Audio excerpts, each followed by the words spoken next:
What up, Whiskey Ginger fans? Welcome back to the show. If it's your first time joining the show, welcome to the show. We got a good one for you today. Like my man Steve Harvey done say, Steve Harvey, who is accurately played by my amazing guest, Kenan Thompson, is on the show.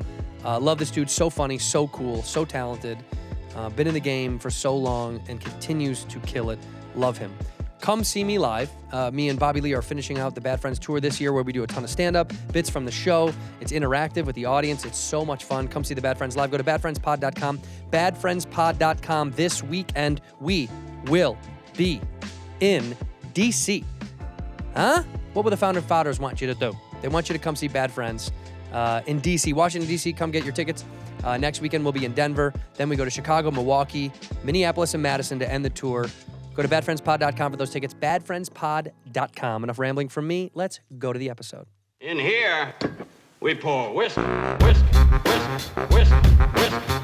You were that creature in the ginger beard. Sturdy and ginger. Like vampires, the ginger gene is a curse. Gingers are beautiful. You owe me $5 for the whiskey and $75 for the horse. Gingers? Oh, hell no. This whiskey is excellent. Ginger. I like gingers. Ladies and gentlemen, welcome back to Whiskey Ginger. My guest today is one of my favorite people on earth. I said that for all my guests, but I mean it once again today. Oh, man. It is Kenan Thompson. Kenan, cheers. Man. Thank you for coming to on the you, show, bud. man. Thanks for having me, I appreciate man. you. Just a little sniff of something. Just a little. Let it settle in the blood. Real good, huh? No, that's real good. Yeah, you like it? That's real good. But now you're not a big drinker though. You Yeah, I'm not a huge. like But the other you stuff. know, when if we're out and about, it's usually like for dinners and then Dinners you have a drink. evenings kind of stuff. Yeah, You're I'm not a the- throughout the day. No. Well, neither am I. I mean, unless I'm shooting this show, and then I got a drink. Yeah. Were you never a drinker when you were when you were younger? Did you drink a little bit or no? Yeah. No, I mean, I went through them all. Starting with like, I don't know, brass monkeys or something, like whatever you can get. What is that? I don't know. That's a drink. Brass The brass monkey monkey is like one of those like pre-mixed, real like back of the kind of gas station free, like you know what I mean, cooler under the beer. Oh yeah. I Might know as well what be you mean. Jägermeister, but it's Right, not. right. It's its own concoction thing. Yeah. But yeah, it's just known as like brass monkey. It's horrible. It's basically. trash. Yeah, absolutely. Malt you liquor go. and orange juice. There you go. Malt liquor and orange juice. It's awful. Zimas, you know what I mean? Went Yeah, through the dude, I Zima remember phase. Zimas. Zimas is a thing that most of our audience has no idea what that is. This was before I knew, fine, spirits, basically. Right. So I went amaretto sour, all the way through, Alizé year. Yeah, your Alizé times? Absolutely. Any Hennessy years? I didn't love Hennessy by itself, so I enjoyed like Alizé, Incredible Hulks. That was a The thing. Incredible Hulks. Yeah, that was a good one. yeah. And then it's finally like made it to vodka and tequilas and whiskeys. And whiskey, yeah. That's funny. Zima, for people that don't know, Zima was ahead of the game. Now all these people Yep. like spiked seltzer. Yep. That Zima was doing that It was just too sweet. 20 years ago, Yep. something like that. Way back, 6-pack, whatever, 4-pack. Yeah, my Ready to uncle used to go. love Zimas, I remember, and our other uncles would make fun of him for bringing Zimas to the party. It's just a bad name, I guess. Yeah, Zima. It is. It's just a bad name. It's a bad name because all these other seltzers now, like Topo Chico has one, and That's High nice. Listen Noon, to and that Topo Chico. Topo That's Chico. that That was the name. That's nice. Topo Chico. Yeah. Nobody wants a Zima. You guys sell Zima here? You talking about It goes my with that cousin voice. Zima? It doesn't go with y'all sell Zima. There's no tough guys. No, Man, give me a Zima. not that one. The Zima. No, it doesn't work. You sure you don't This is want? nice. You sure you don't want Captain Morgan or no Zima? Give me a Zima now.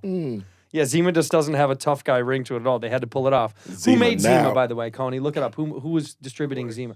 Coors. Coors. Swing and a miss. Shout out to Coors. Yeah, but for they being they were of the ahead of the game. game, man. Yep. Ahead Showing of up early. 93. That's when Showing up early. the Zima years, the Look at early that. 90s. Thank you for coming, by the way. I know you're in LA for a short period Buddy, of time. I am a big fan. You don't Ditto. even know. You don't Ditto. even know.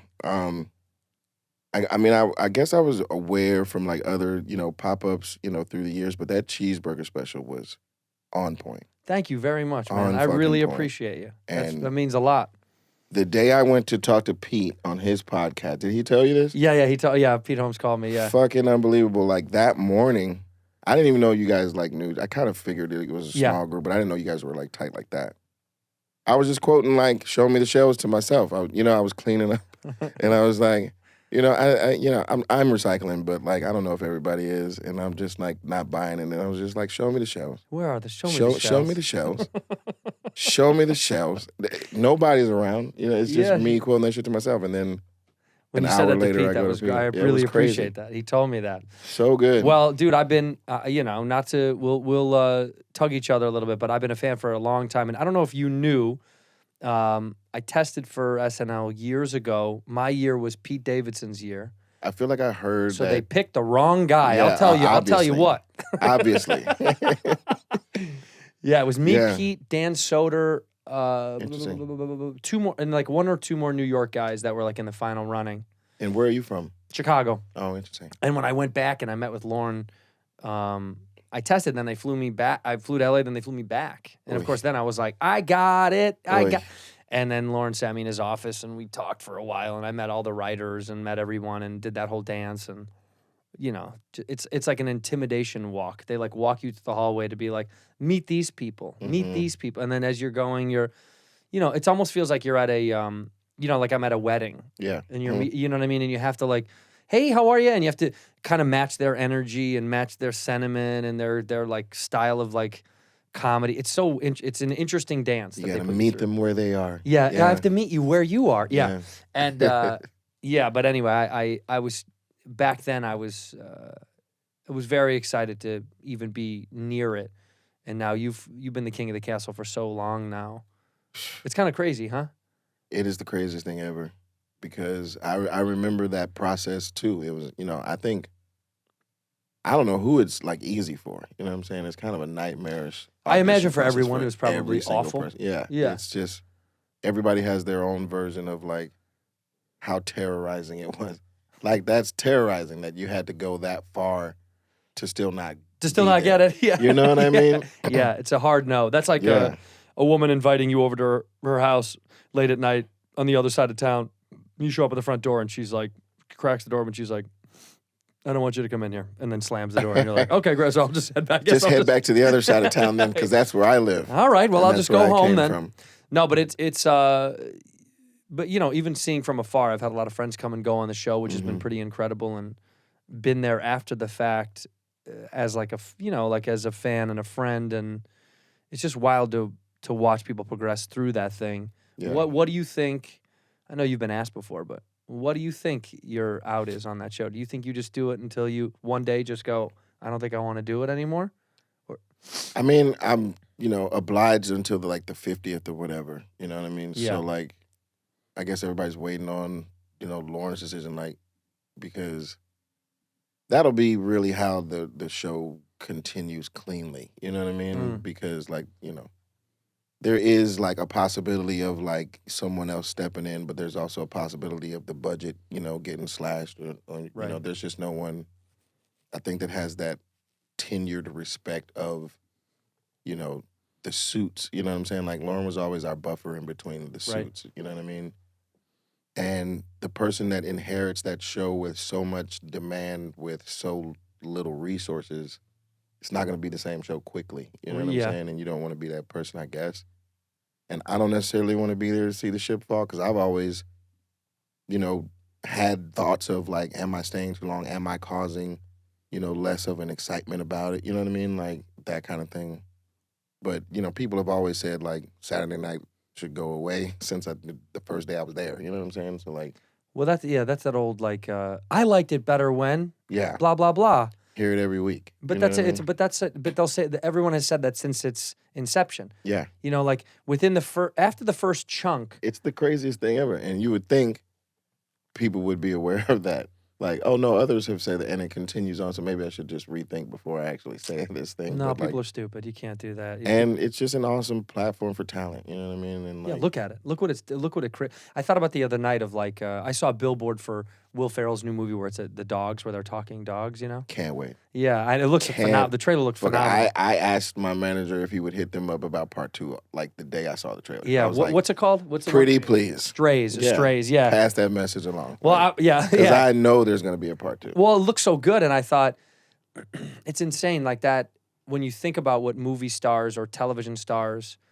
or just whatever you want to say, like superstars have come off of that platform bigger than any other platform. Yeah. So when you say stay too long and all that stuff, I don't know if that's a thing. I just think now you've kind of cemented in another area of it.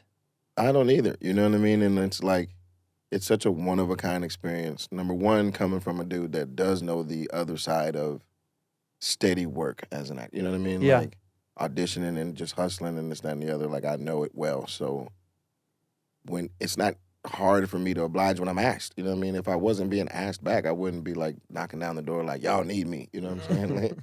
Like you can't let me go. You know, I would just be like going on into my future, whatever. But he keeps asking for me. So why not? What am I supposed to do? You know what I'm saying? Like I can do everything else. Like I've already done my show. Like I've done, you know, the non-scripted kind of version of the show with Bring the Funny. You know, like all kinds of things. You know what I'm saying? Like at the same time of being there. So there's no point of me jumping ship from like an 8-month predictability, I guess. You know what I mean? Like that shit's valuable. It's a sure thing too. Yeah. And you enjoy it. I mean, you know. That's the foundation. You know what I mean? Like you love everything doing it. else is just super duper icing. It's the greatest experience ever. That's what I say. We get to eat cake for a living. Yeah. So everything else is like, it's just icing. Yeah. Every day I say that a lot. And I've said that to some of the crew on the road whenever we're touring and stuff. When me and Bobby are on the road, and I'm always like, dude, we're eating cake. We can complain, but you're still eating fucking cake. I'm glad you can be that way. You know what I mean? Because stand-up like really bothers me. It's like, tough, huh? It's tough on me because I can't forget about the evening that's a cometh. You know what I'm saying? So like throughout my day, like it's just on my mind. And you know, weeks before, whatever, when you know what I mean, and like the lead up to, and then the immediate release once I start talking. You know what I'm saying? And it's just like the waiting all through the day. And you try to pass the time like, oh, I guess we're in Kansas City, so let's look and go to a museum or whatever the fuck. Right. You know what I mean? But like, do an activity. God damn, it bothers me up until that point. You know what I mean? So it just like ruins like a whole lot of time for me. But it bothers you enough to not want to do it anymore? For sure. Yeah. Like I don't even really do it. Like I just have done like college gigs or whatever. You think never again? I mean, if I can avoid it, I mean, I don't know. Like 30 minutes, yeah. An hour, I don't want to do that. Like that's professional stand-up, and I don't want to be a professional stand-up. You just want to do some time for fun. If someone asks me, or if they really need, or if it's a super duper check, you know what I mean? Like I don't think it's the way I want it, because I can't front. You know what I mean? Like I don't want to pretend to be, because I do respect it so much, and like a lot of my heroes came out of there. I just don't think it's for me. Like that lifestyle to build a good set. I don't think it's for me. That's tough. Yeah. Well, did you do a bunch of corporate gigs that put you in a bad place too?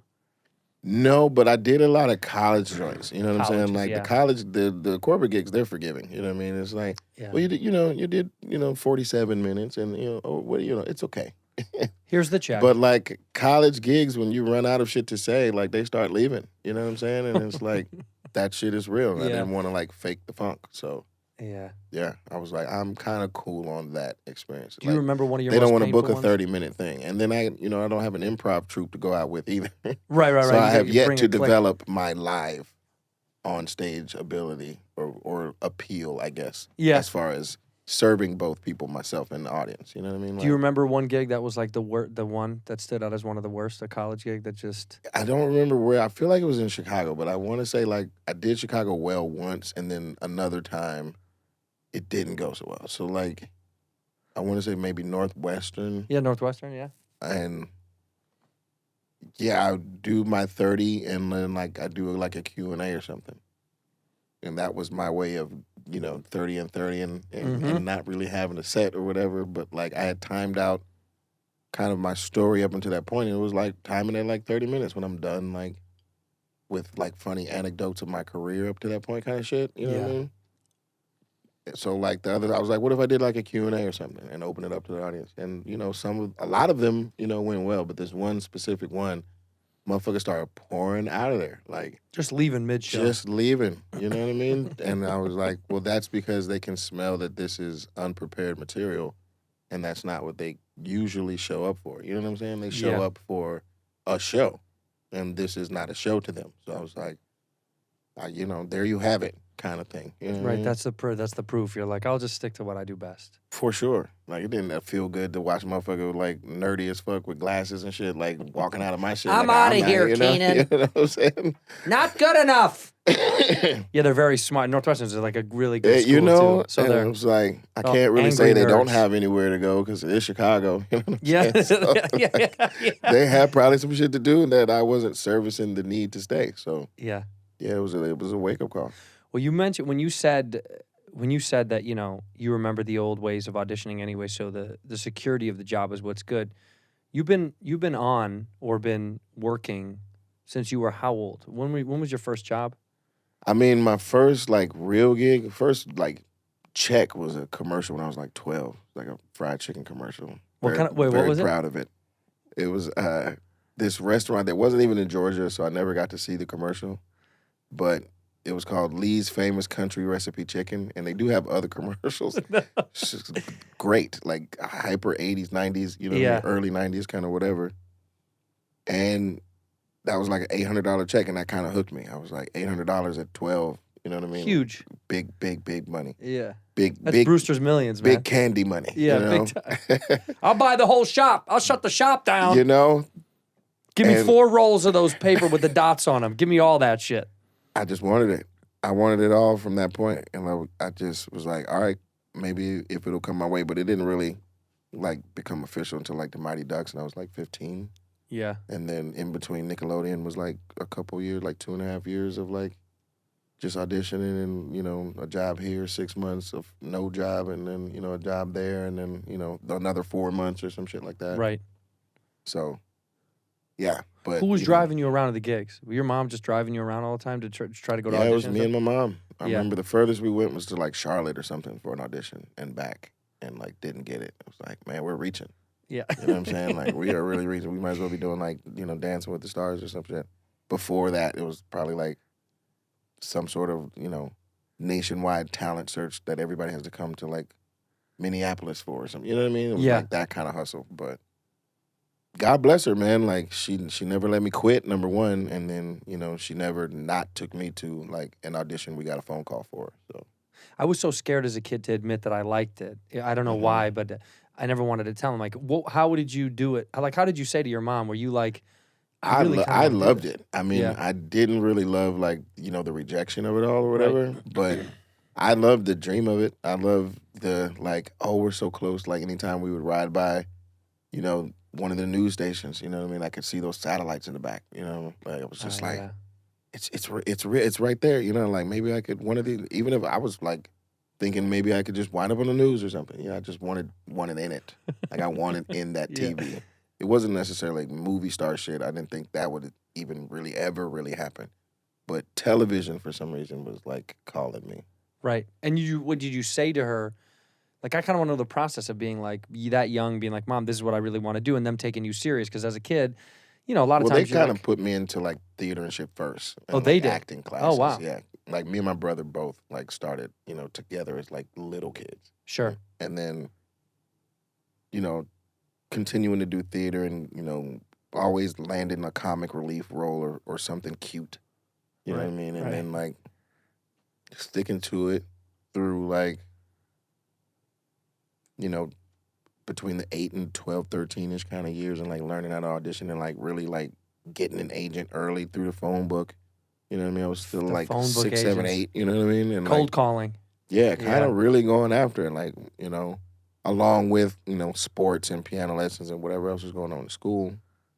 But then it just kind of kept propelling me in that direction, you know what I'm saying? Like, I just started booking shit and then booking something else or whatever.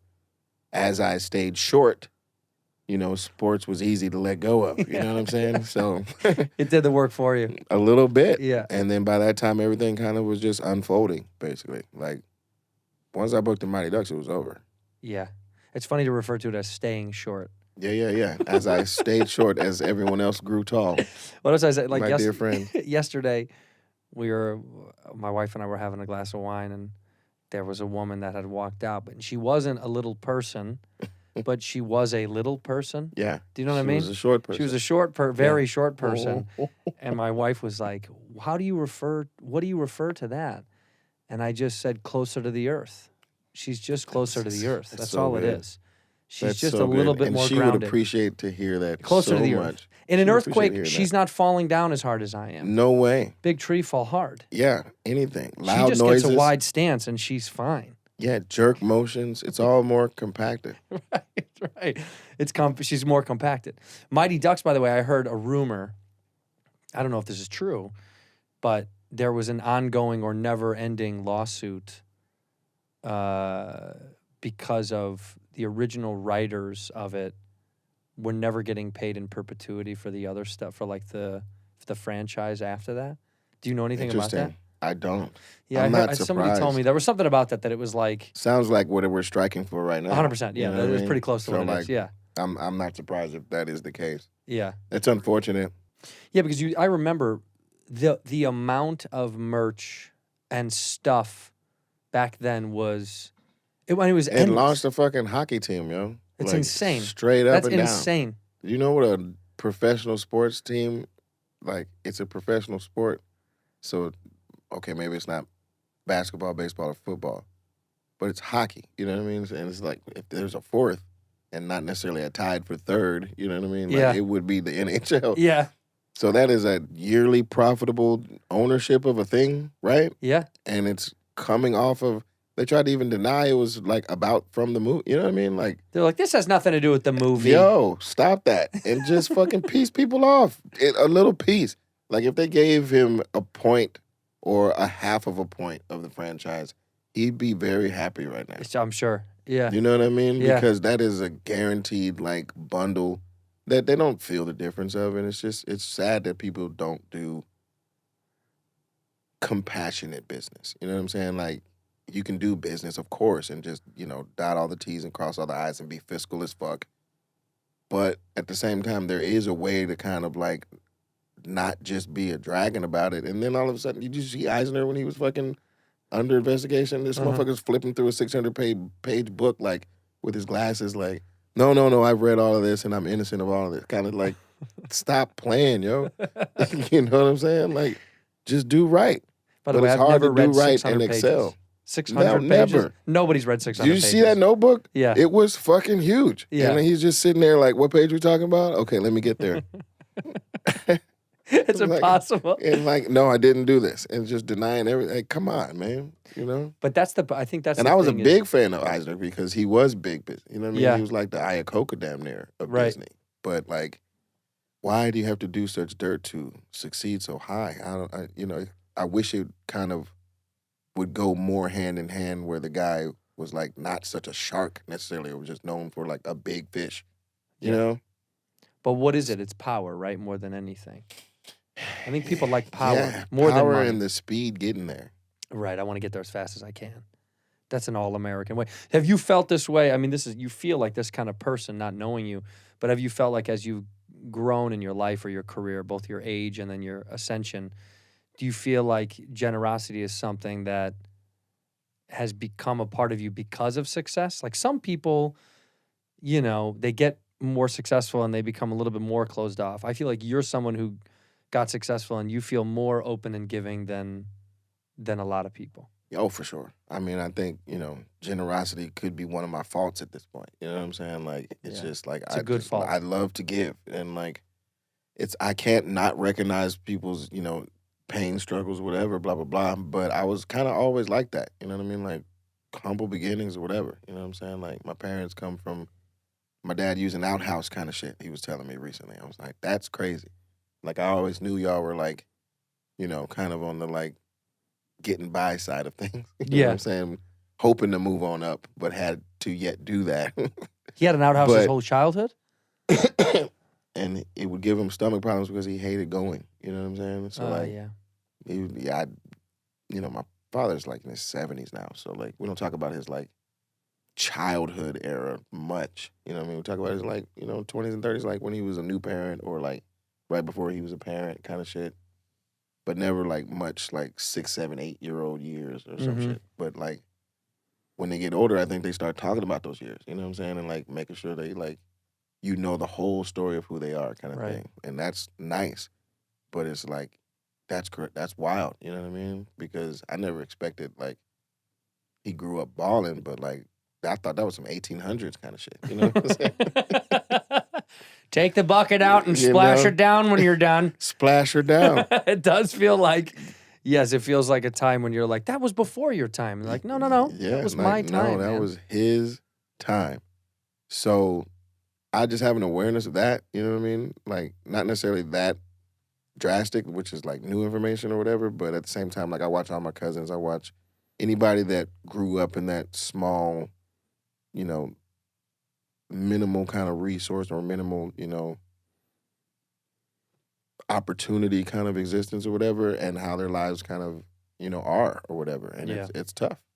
Yeah, and you just know, but you just know you might as well. You know what I mean? It's like, also, I know I say it a lot. It sounds bleak, but it's also, I'm gonna die, and at some point, I'd rather die knowing I tried to do some other good stuff instead of just making shit. Because I think what you do in our business is like, you make stuff, you create, you want to produce and write, and you want to act, and you want to touch all these bases, and you want to like spread yourself out to the world, and then at some point, you're like, well, what else can I do to like help this whole thing function better? You know, because otherwise, you're gonna be bored. I mean, you're gonna be bored. You're going to be very bored. Like I sat with Danny Trejo the other day, and we were working, like me and my buddies were working on this documentary about like, you know, certain like prison reforms, or as far as like, you know, being in the hole for 24 hours, like little humana, you know, kind of changes, and then other programs for when people come out to kind of, you know, try to get them better ready for society than just dumping them outside kind of thing. Yeah. And he was kind enough to like, you know, interview or whatever. But he does so much just like that not a lot of people know about, you know, and just will like go detox people, or he has one of those like programs where people come from jail and go into the housing and then they go into society kind of thing. Right. And like he just keeps going and going and going, and like the universe keeps blessing him, I think, because he is one of those kind of vessels. Like there's a lot of people on his level that don't really care anymore. You know what I mean? They you know, just leave, or their problems are what they are focused on and not anybody else's kind of thing. And it's easy to do that, I guess, because, you know, first world problems are still problems, and I get that, you know what I mean, or whatever. Sure. But there's a lot of people out there with like problems on top of problems on top of problems. Yeah, it never stops. Like, quickly, like, so you're just going to watch people just sinking in quicksand kind of thing? Or you're going to like try to find some rope or a tree branch or something. Like, something. Try. You know what I mean? Like, yeah, if you fail, you know, that's a shame. But to sit there and watch is just horrible. Yeah. You know? No, I agree. He talked about that with me. He did a show, maybe my first year doing it, and he was talking about how, you know, his time in prison, people that come out of prison, he's like, there's two perspectives. It's like, you either come out of prison and you couldn't care less about what happened, and you didn't learn anything, you didn't care, it didn't matter. Or you come out of prison and you really want to start anew. And he's like, some people are lucky to be able to start again, and some people fall into the same tropes. But he's like, I was just focused on remaking myself. So when he was helping his neighbor, I think that was the story he told me about moving the trash cans, and he was like, hey, they need a guy to be a background actor guy as a tough guy. You want to do a tough guy, prison tough guy? And he was like, yeah, okay.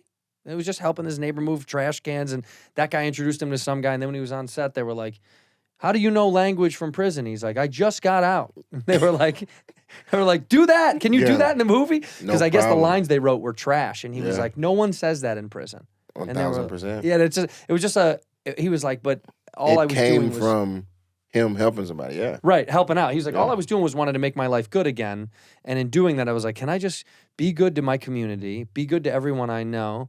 And it wasn't disingenuous. What's funny is it's not like he did that with the idea, I'll get something from this, which I think is the biggest trick. I don't think it works that way. No. You know what I mean? Like, your intentions have to kind of be pure for, like, things, let's get deep. Let's go for it. For things to vibrate your way the correct way. You know what I'm saying? Like, your intentions have to be pure. Otherwise, I think you're going to be, like, just missing, like, how, like, a lot of asteroids just missed Earth. You know what I mean? Yeah. Their intentions weren't pure. You know? If only those rocks had pure intention. God damn it. They would take us out. Taken out. But, yeah, they need to get more positive, man. Balance. Balance, asteroid balance. You know? Do you feel like do you feel like you're I mean, again, we'll get this. I love the philosophical stance on it. Do you feel like your fate, do you believe in the fate of your life and your career? Like this was supposed to happen for you the way it did?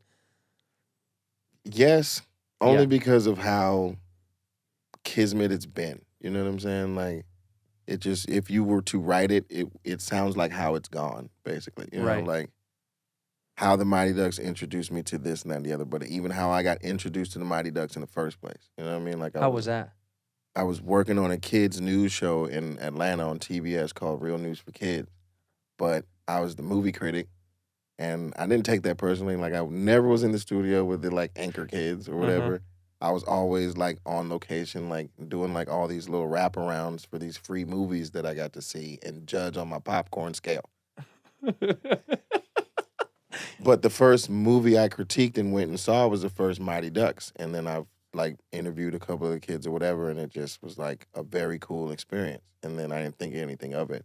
But like a year later or 2 years later or whatever, you know, I got to audition for the second one and wound up, you know, kind of being in the second one. So like, not even knowing Atlanta had a hockey rink, you know, and I like went to the hockey rink to interview them, and they're skating around and shit, and it was just like a lot of like light bulb kind of moment kind of happening, and then like forgetting about it and continuing to do that show or commercials or whatever, and like having an agent, you know what I mean, that would be able to get that phone call that they're nationwide kind of looking for a new kid to do this and that and the other. Send tape, send tape, send tape, go to LA finally for like a final thing, and then like book that shit. Wild.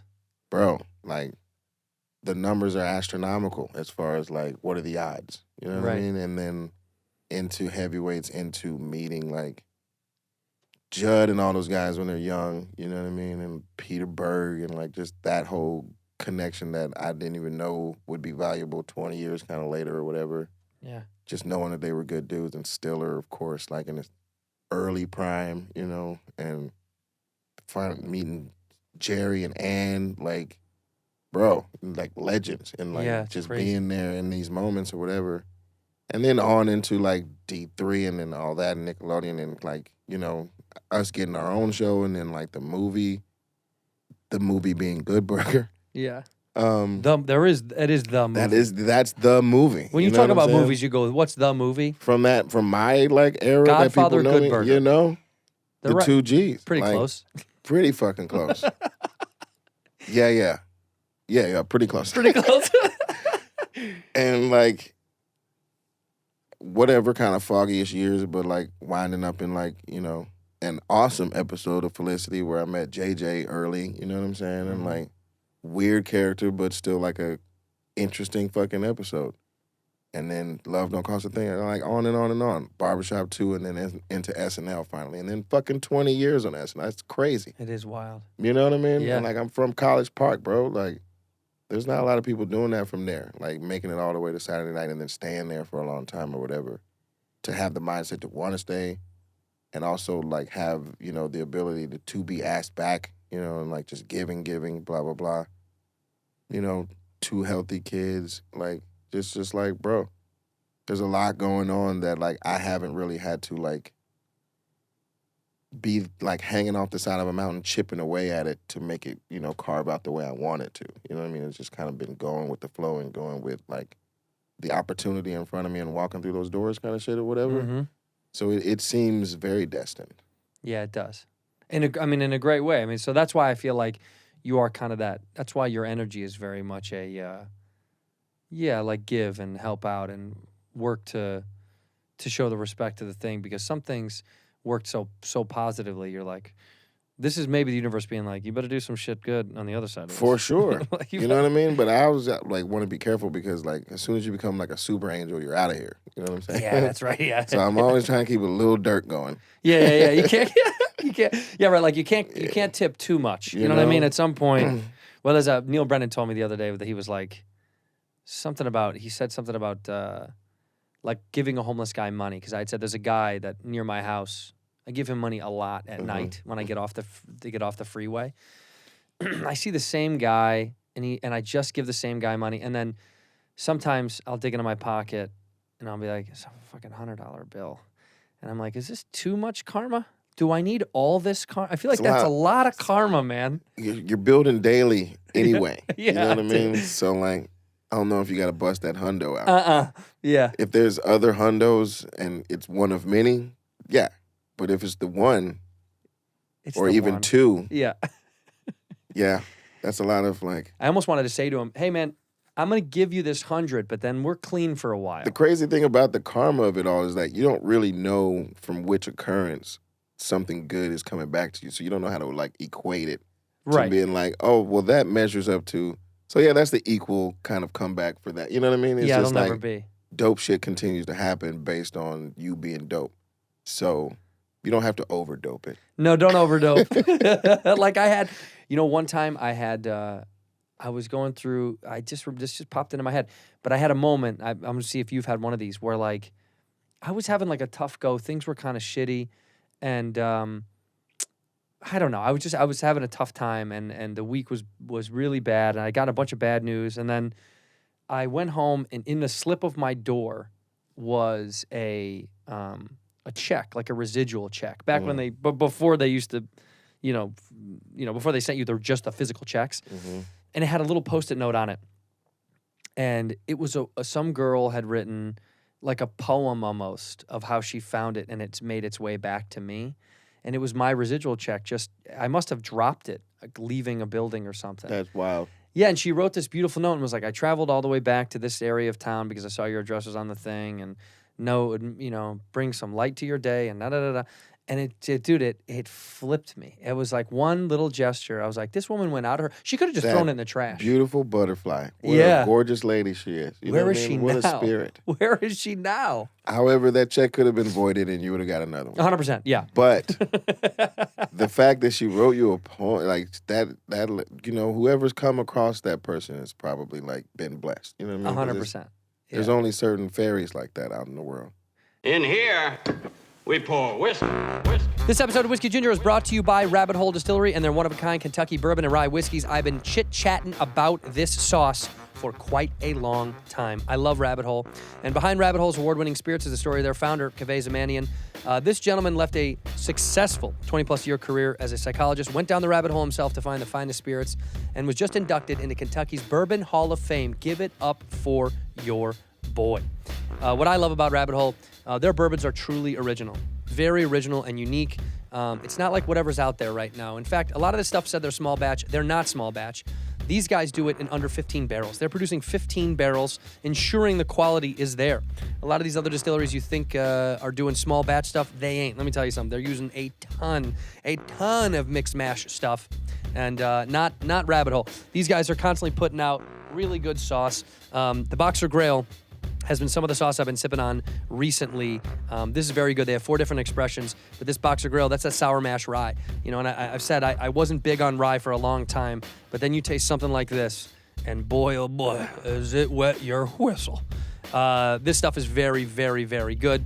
And they've also got the High Gold, High Rye Double Malt Bourbon, the Cave Hill, which is their OG, that triple malt bourbon, and then one of their favorites is the Derringer PX Sherry, finished in those sherry casks. That stuff is delicious. It's sweet and smooth, caramel and cherry. It's going to get your palate watering. So, if you want to jump down the rabbit hole with me, why not? Go to rabbitholedistillery.com/buy now. Use the promo code RABBIT for $5 off your first order. That's rabbitholedistillery.com/buy now. Use that promo code RABBIT for $5 off your first order. Drink responsibly. This episode of Whiskey Ginger is brought to you by WATERBOY. WATERBOY. It's a hydration powder scientifically formulated to cut your hangover time in half. Let me say this. Boy, oh boy, did this help me out. Sometimes your boy likes to let it rip. I like to sip the sauce. I like to dip in the bourbon pool once in a while. And there's other hydration packs you've heard about on the market. Nothing comes anywhere close to fighting off those Sunday scaries quite like WATERBOY. 0 sugar, over 3 times the electrolytes of Liquid IV. Your hangover will stand not a chance. If you're somebody who likes to go out and have a few, responsibly, of course, unlike their competitors, WATERBOY has added ingredients beyond just hydration to help with nausea, anxiety, and fatigue. We all know how that feels on Sunday when you're sitting on the couch and you're like, somebody go get me a sausage egg McMuffin because I got the shakes, baby. They do it so well. This stuff is delicious, easy to throw back down, There's ginger in there for that nausea to make your tummy feel a little bit better. They also have L-theanine in there to help calm your nerves, reduce your anxiety. And I got to tell you, pretty good flavors too. Strawberry lemonade, lemon lime, blue raspberry. You're going to want to drink these, even if you're not having a couple of cocktails. It's gluten-free, caffeine-free, dairy-free, vegan, made right here in the USA. I got to tell you, as things get harder on the old body, as we have a couple of sodies with our friends at night, why not do yourself a favor, make your hangover a little bit easier to deal with the next day? Hundreds of thousands of people already trust WATERBOY as their hangover cure. It's time to stop dealing with that hangxiety alone. For a limited time, my listeners get exclusive 15% off when they use the discount code WHISKEY at waterboy.com. That's 15% off with code WHISKEY at waterboy.com. WATERBOY has got you recovered. Ginger. I like gingers. Yeah. It hasn't necessarily been like personalized necessarily like that, but shit'll pop up. Like I get excited when like whatever Pac Bell was calling me about like having overpaid $800 and they were trying to give me a check. I was like, Give you money back. Yeah. And when I needed it, you know what I mean? And Yeah. I was like, but like in a bad situation too, like and like calling people trying to get like a couple $100 Western Union or whatever to get me through 2 days or some shit like that. And it was just like, you know, nobody wanted to like either answer the phone or they couldn't help type shit. And it was like, all right, I guess I'll sleep. You know what I mean? Until the problems go I'll away. just And then sleep. like woke up to like an email or something like we've been trying to contact you or whatever, blah, blah, blah. Apparently you had years ago when things weren't this way. Yeah. You overpaid your bill or some shit. That's so I was nuts. like, yeah, great. You know? Give me the And money now, please. Forget about the residuals. I got very familiar with looking at which bank, you know, cut the check so I could take it to that bank and get it cash because I didn't want to wait on the 3 days. Right. Like I needed money. I need it now. And this was like 1875 for something that I did. You know what I mean? I was like, I would like to have that now, please. You know, because I have a lot of shit. Like all that 18 is about to go out the door, basically. Right. But like, if I wait, you know, another few days, like I don't have anything right now. You know what I'm saying? So like, I would like to have more than anything, please. Yeah, I remember when I first moved to LA. I sat in bed one night. I had a real tough. I had like a tough month financially, and I was sitting in my room, and I remember really vividly going, I guess I gotta sell plasma, or jizz, or blood. Like I was thinking about what can I give of myself to like make a couple of bucks, and I started doing like the whole plasma research thing. And the day that I was gonna go do plasma, something ccame through that I made a couple of bucks on. That's the like, universe okay, telling good. you, like, hey man, keep that you don't have to do that.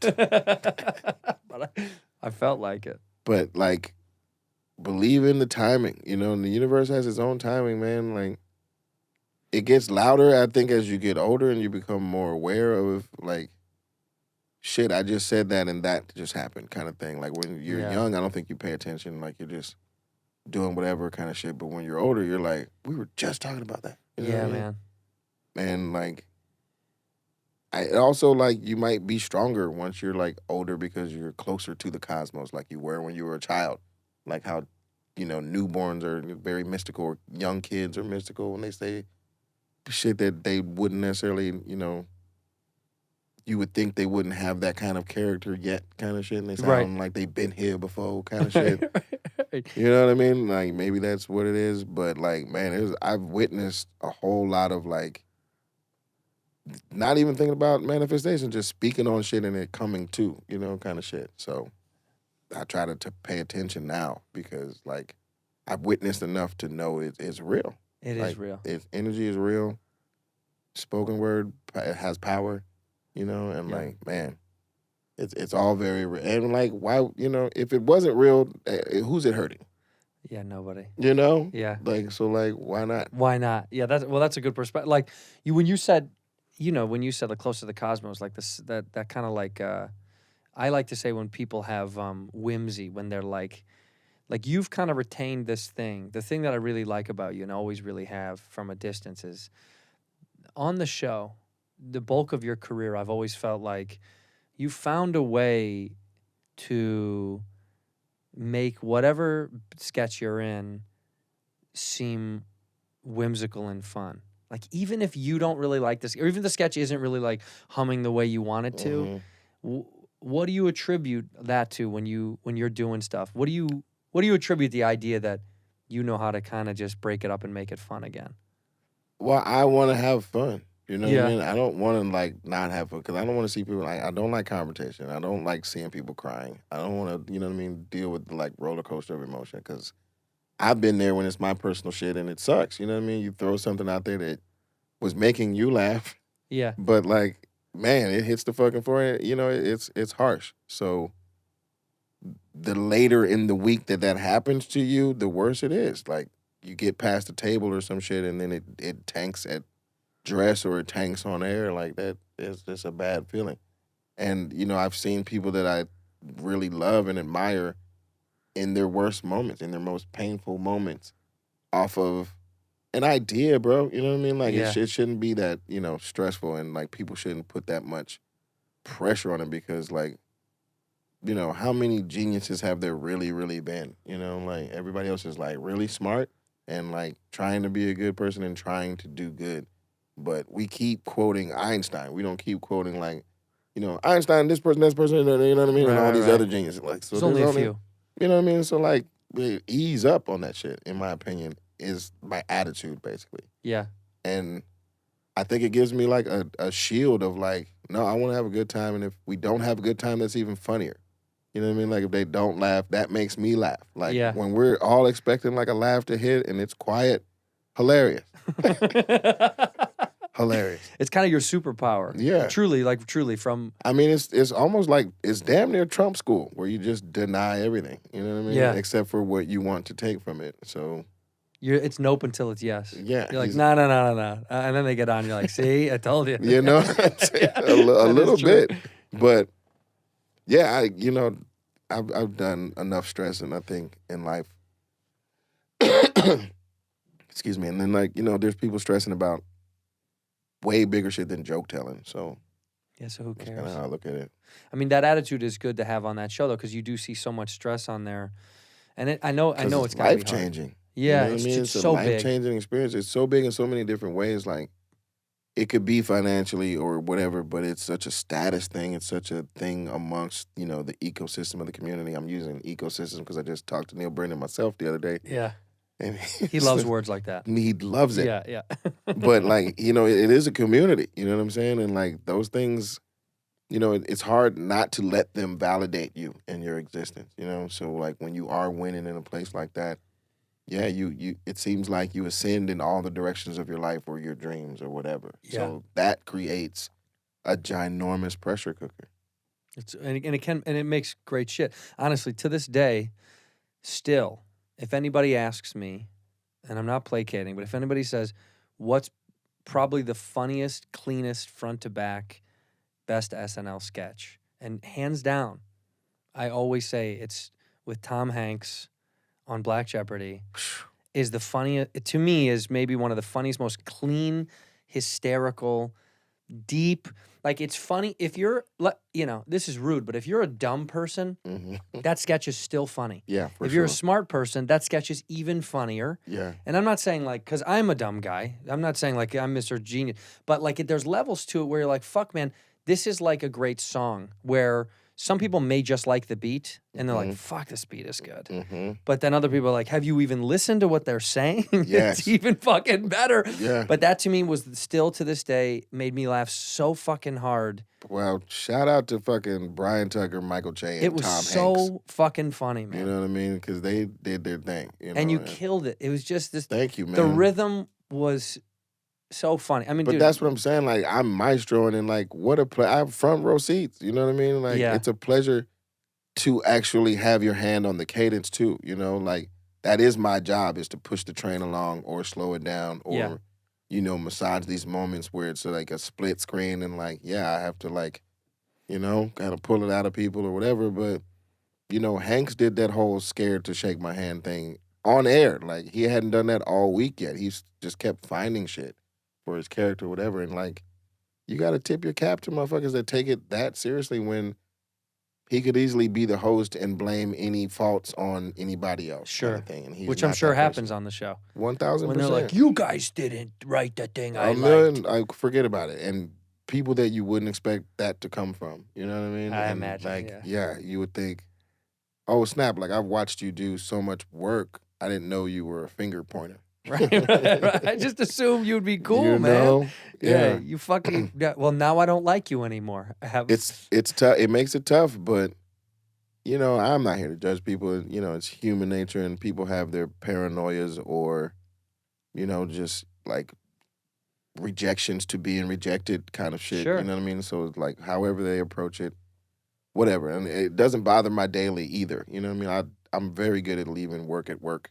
Yeah. So like, I just had to learn that because I got really close to people, and then all of a sudden they weren't there anymore, and it was just different. After you spend, so much time around each other, and like on top of it, it was like high school days, like Yeah. my theater group in high school, we were just arm in arm because like our drama teacher taught at our school, and we were in an outside like theater community, you know what I mean? So like, it was just like 24/7 damn near, and then like had that experience finally at SNL or whatever after like years of, a project here and people go away, a project there and people go away, and then like an SNL community of people I was fans of first, and then I got, little brothered into them as well kind of thing, and then poof. They're gone.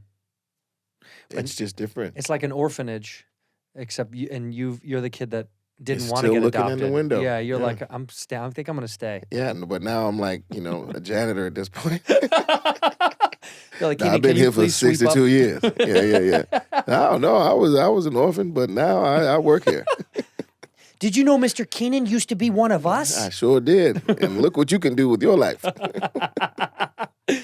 Do you ever think, and this is a bold leap, but do you ever think because of your status and your respect level in the show and in the community, do you ever think that they would ask you to drive the whole bus and give you the keys and be like, we want you to take this whole thing over? I mean, if they did, it'd be a no. But I would do it even if they slashed the budget. I wouldn't give a fuck. You know what I'm saying? I would figure out ways to like get that money into it or whatever. But yeah, I mean, it's crazy to think about, But I would do it in a heartbeat. Like, only because it deserves it for the undiscovereds and, Yeah. The possibilities of.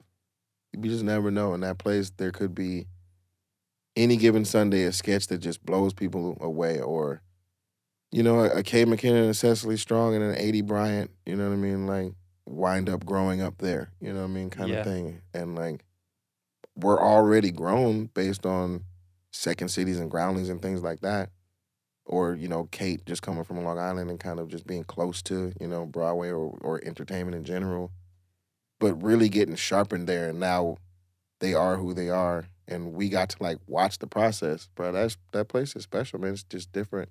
Yeah, it is. I can't really compare it to any other show. Like Mad TV, we only got, like, a couple tastes of new casts coming in and out. So we had our favorites kind of for a long time on that journey, And Living Yeah. Color was the same kind of way. Like, when the new people started coming in, started getting weird. Like, Jamie Foxx was, like, the last new person we accepted.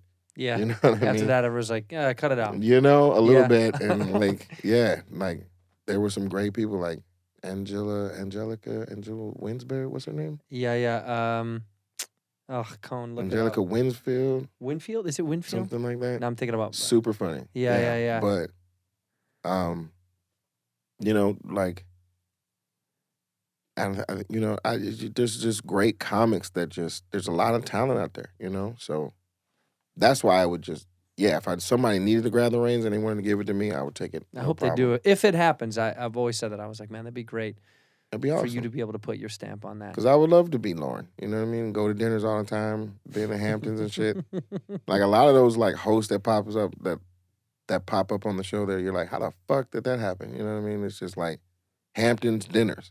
Hamptons And, dinner. London, Wimbledon weekends. You know what I'm Right. saying? And just like behind the scenes, like power shit. Let's get you to do that. Yeah. I love that shit. Let's get you a house in the Hamptons. Yeah, I don't need it, but like I would get it Yeah. if I was in that position, because that's what that position requires. It calls I think, for it. to like really be a boss. You know what I'm saying? Like you have to be able to be like, this person dropped out. Let's pick up the phone and call fucking Mick Jagger or some shit. Right. You know what I mean? Have you been to one of these? I'm sure you've been to these dinners in the Hamptons with him and all these famous celebrities. I haven't. Like, No? I've avoided that. Like we go to Yankees games and shit like that, but I keep it pretty like in the city and like a little like he's on a pedestal for me. You know what I'm saying? Like, Sure. and I want to keep a little bit of distance. Like, I don't text Lorne. You know what I mean? Like, people text Lorne. You never do. Not really. Like, unless I have like an issue or something. But like, yeah, people. You know, like It's just not like that with you. no, only because like he represents too much. Sure. You know what I'm saying? For me to think that. Like, now we definitely have a solid friendship and shit. Like, because I've known him for 20 years. But like in the beginning, it was like, come on, man. Like, this motherfucker's hired and fired so many different people, and it was like, had relationships with like Steve Martins and, you know, Paul Yeah. McCartney and all these people, like for real, you know, Paul Simon. Like, I ain't gonna just come in here and just be like, you know, Have you seen pay Oppenheimer? attention to me kind of shit. Yeah. But there have been people that were just like right on his phone, you know what I mean, immediately, and like That's interesting. I mean, it's hitting him up interesting. about shit. But It's just not how you are, though. no, No. it's a little. I like to keep it employee kind of employer, because at the end of the day, that's what it is. Yeah. So like, if you know, God forbid, do get shown the door, it's so much painful, so much more painful. You think you're all friends, and then you're gonna be trying to like come back around, you know what I mean, and kind of being like, can I get some tickets? When you know it's not cool. Lorne, can I get a couple of tickets? He's like, there's something in the back. Yeah. We got you. We'll take care of it. But it's always You're- in the you're up back. in the and rafters. always. It's Yeah. just like, but we're here. That kind of denial. I don't want to be that. Yeah. No, that was there ever. You may not remember, but was there ever a sketch that you wanted to do so bad that never happened on the show? That you were like, God, it was so good. Very close. We finally like got redemption after like a few years of like feeling robbed on this one sketch. But it was this sketch called. It was a workout sketch. So it's like, I forget the exact title, but it was like such and such as like workout videotapes or some shit like that. Right. And it was like a guy in the 70s that was like getting kids motivated about exercising. And then it was the 50-year anniversary of that first like show Oh, right. appearance. So they were like doing a special like reunion show or some shit. So it's me 50 years later, whatever, like all out of shape and old, basically. So like they did this whole like opening theme song thing. And the first time we did it, I think, was with Was it with Kevin or was it with Bruno? One of them was with Kevin. I think Active Jack. Thank you. Active Jack. So I think the first one was with Bruno, and it was awesome because, you know, he's a singer and like killed the whole opening number. And then, you know, flash forward, like now 50 years later, you know, we got the cast back and blah, blah, blah. And like, here they are. And it's the exact same music. And then I turn around and, you know, and it's just like uproarious laughter, basically. Yeah. Like the most classic ABC comedy kind of setup shit ever. Yeah. Standing ovation when it was over, and that shit got fucking cut. You know what I'm saying? And it was just like, what the fuck? I don't know what the fuck happened. I don't know if Bruno didn't want to do it. I don't know if, you know, they just ran out of time, but whatever. But I've never seen a sketch get a standing ovation and get cut up until that point of like me being there. I was just like, that's crazy. Because it was during dress, it just murdered so hard. Hard. You were like, there's no way we're not doing this fucking sketch. It's not that serious. You know what I mean? It's Yeah. a very straightforward, like, you know, this is a joke. You know, people get old, basically. Yeah. It's yeah. And yeah, for years we were like, man, fucking Active Jack, bro. We got robbed. And then Kevin came and did it. So it was just timing. Like, we just felt good about maybe representing it. And, you know, he loved it again because, you know, it straightforward, makes you laugh kind of shit or whatever. So Right. it made the show when he did it. But that shit was crazy. Because that show does things sometimes where, you know, things that I think even cast members that I've spoken to that don't think a sketch will resonate as hard as it does, and they peel one thing from it, and then you're shocked by how many people like grabbed onto something about it. You know? I mean, look at Lazy Sunday. You know what I mean? That's Started an era. Like, let alone like went viral. That shit created a fucking era. And the show has been different since. There's only like certain things or certain, you know, people that have done that to that show. And I don't really know if they thought they were going to do that necessarily like that. You know what I'm saying? They were just like, this is kind of what we do, and like maybe Just it'll a fit in. fun, just a fun song. They were like, we'll just write a song with Parnell and just a you little know, thing, and fuck it's around. like not in the studio kind of thing. Like y'all do those, like you do commercials every now and again. Change the game. You know what Yeah, I'm it's saying? wild to me. Wild. Yeah, and then what happens is it stays in culture. I think that's the other And thing. I don't that know if I people want to forget. be in that meeting. Like I don't know if I want to be in the meeting of why they didn't pick whatever happened. You know what I'm saying? Like I Sure. don't. It's probably ugly. Whatever it is, I don't. You don't want want to to hear it. Nope. It just happened, and I'm like, chalk it up to the game or whatever, and stay creative. You know, like what are you gonna let people push you down? Nah, just let it You go. know? Fuck it. Come on. So now that this break is, we're taking this big break. Assumably if this is able to come back, everything's able to function again. On the worst case scenario, let's just say that you're like ready for something else. What do you think would be the next stage if you didn't go back? I'm really into this producing shit, man. You know what I mean? Like we just launched our little, our little. I keep calling it that only because I don't want to seem big headed about it. But our production company, Artist for Artists, is like, my main kind of focus outside of on camera kind of shit. And if on camera kind of shit isn't working out, I'm really excited about that because my dreams have been like Spielbergish kind of like create an Amblin and sell it, create a DreamWorks and sell it. Yeah, right. Along the way, giving a lot of art, you know what I mean, and a lot of like Helping people visual make direction. Yeah. Yeah. And just balling out of control at the same time. Like that's kind of the ultimate, basically. So anything closer to that, fantastic. Well, I should thank you. We talked a little bit off camera beforehand. I got the privilege of going to Paris because of Fucking your gangster. production. Yeah. Yeah. It was so funny. The fact that you weren't there too. I was just like, oh, Kenan is producing this whole thing.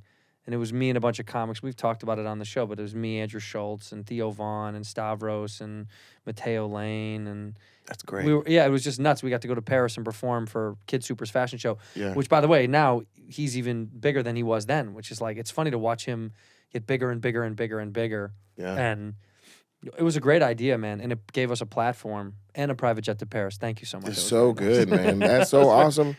Like was so wild. I just found out that detail now. You know what I mean? Like my partner's really great about being on top of all that shit. I'm sure he knew that Yeah. or whatever. But I was just aware. I've heard the Puma Jet kind of thing like in the atmosphere of like the possibilities of, but I didn't necessarily know that it happened for you guys It did, yeah. all the way to Paris. Like that's amazing. Yeah, it was So, like, incredible. I hope somebody doesn't get fired over I it. thoroughly would love to do more of that kind of shit. Yeah, I don't let's need go. to be there. You know Yeah. what I mean? Like at Text all. me anytime you want me on a Puma jet with you to know go what I'm saying? anywhere. Like straight up, like that whole like Godfather of the business thing, like Clarence Avon kind of documentary. Like Yeah. I see a lot of myself in that and my wants to be that. Like I started as an actor, and that does take a lot of my time, I guess, because I do enjoy that as well. But like I would love to be on some like mogul status type shit, and I don't rap, so I'm not gonna be like P. Diddy anytime soon. You don't want to rap, though. I don't think so. Is there somewhere inside of you maybe you do? A little bit. Yeah. A little bit. Because it looks like the coolest, damn near easiest job if you have a hit rap record. It just one. It's it looks the most fun. Who right now, we were listening to Nas's new album right before you came in. Who right now do you like the most in hip hop? Like, who are you like, God, that's the one that's the career I would have. Of the if I was in-" newbies or just like Yeah, the new general? guys. Yeah, the new guys. The newbies, man, like I really like, kind of the little baby. Yeah. He's doing like the baby hit the wall a little bit, unfortunately. Mm-hmm. But like little baby's still been kind of coasting. Yeah. So Travis is pretty solid. He's not so new, but he was newish to me. What about like Thug or Gunna? Do you like those guys? I like Gunna. I've been seeing a lot of Gunna shit. And yeah, Thug had his era, but I feel like Thug was kind of like leapfrogging off of Wayne a little bit, and I was a bigger Wayne fan. I've always been, well, that's also good generationally. Yeah. Which we talk about too. Like he's, 1,000%. my producer's so young. The kids that we work with here are like all 20. Yeah. And so the way we feel about it is just always going to be different. It's like, yeah. nah, everybody got their time. You can say that about Drake. You know what I mean? Like Drake 100%. sounded much like Wayne in the beginning. You know what I mean? But like, Yes. Drake obviously established himself, as someone to be reckoned with. So give that man his respect, blah, blah, blah. But yeah, the younglings, like, it's early for them, like the Roddy Riches of the world, you know, Yeah. and people like that. But they So, made it's so funny. You make a couple of those bangers, Roddy Ricch can Couple ride little this bang- lightning for a long time. for a while. Like, look at Schmurder. Like, that Bobby Schmurder song, people don't realize, like, damn near 10 years old. Yeah, already, huh? Yes. That's crazy For to sure, think about. because he went to jail for a while and then came back and was still banging. That's how good and you can hasn't be put at- out shit Yeah. like that's banging like that since. Like, I haven't heard no, like, Bobby Schmurder record like, yo, you hear that new Schmurder? I'm like, no. No. But that's funny. That's how successful music is when you make a banger. You can go to prison, Yes. come back out, and it still works. In comedy, Yeah. you go to prison mid-career, you come back out. I don't think they're calling you up real Man, fast. No. Like, Cosby had a tour when he came out, but they had to, like, be like, no. I It's don't not think we the can best do this, idea. Bill. I just Yeah. don't think we can do this. Yeah. I think we're going to have to wrap it up, buddy. But it's sold out. We know. But we can't do it. He did. The moment that he said he was putting out tickets to go on tour, I was like, I bet my bank account it'll sell out Yeah. Because within seconds. that's not the issue, is Yeah. him doing comedy. Yeah. Now, was there something else going on with him? There You was know? something else, huh? Yeah, there's a real hang up there. Yeah. Real hang up. It's so funny that I mean, it was like it's like when OJ wrote a book that's like, if I did it, is so like tip in the hand. It feels the same as when Cosby's like, I'm going back out there. And won't stop that OJ. Any given instance is like, you know, it reminds me of a time when people were accusing me of this and that. I'm like, man, stop talking. Stop Go it. away. You have the freedom to be on the golf course. You don't need to be on Twitter. Get off the internet. You don't need to Why be on. is he still on Instagram and Yo, shit? Cosby's been home for like 3 years, maybe 4, you know, Yeah. at this point. And he's Yeah. been quiet. Like, Yeah. learn a lesson. Shush, you know what I'm shush. saying? Like, Shush. Yeah. just go Shut up. into the wilderness, man. No, for some reason OJ's like tempting everyone. He's playing like "Come Get Me." He's like, "Come on and get well, me." 1,000 because he's been gotten twice. Well, I Yeah. mean, he's gotten once over what he feels he didn't really do, or Right. you know, got away with the big one or some shit. Like, it's terrible, man. He's Yeah. playing a lot of "Come Get Me." Yeah, And we'll get you, baby. yeah. Don't you worry. Don't you worry. First of all, I want to say thank you. Oh, man, it was a I pleasure. appreciate you coming here and chopping it up with me. It means a lot to me. I hope you guys get back to work soon because, again, I'm you know, I've always been a fan and I've kind of spoken pretty out loud about how much I appreciate it from a distance, even as someone that sniffed it for a hot second. It's just something. It's something so special that I think people can only really appreciate once they understand the difficulty of what it is. And even if people have heard it before, it is. I've said it before. It is impossible, literally impossible, to make television in a week, and you do it.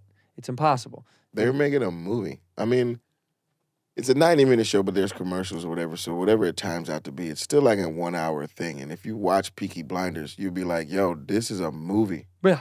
You know what I'm saying? Yeah, Like, it's a movie. It's a 1-hour super duper movie. Now So- do it in fucking 4 days. and do it 20 times. You know what I mean? Yeah, Let it's alone crazy. like the Power Hour and like the Sid Caesar era where they were doing like 102.